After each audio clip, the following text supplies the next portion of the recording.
Well, it was a cold day in January of 2009 when I landed in Washington, D.C., only to discover that I had neglected to pack any of my pants in the suitcase there, causing me to have to call and cry to my girlfriend and beg her to overnight FedEx me some of my jeans, while in the meantime I walked around Washington, D.C. with my sister's sweatpants on in 19 degrees.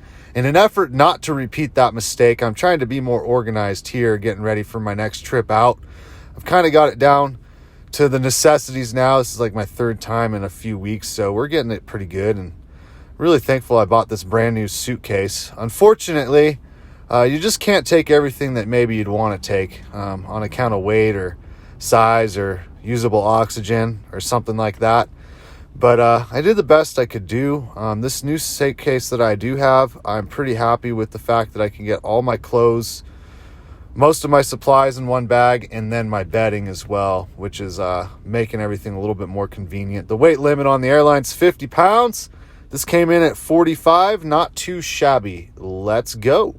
Ready for the next one. We'll catch you guys soon.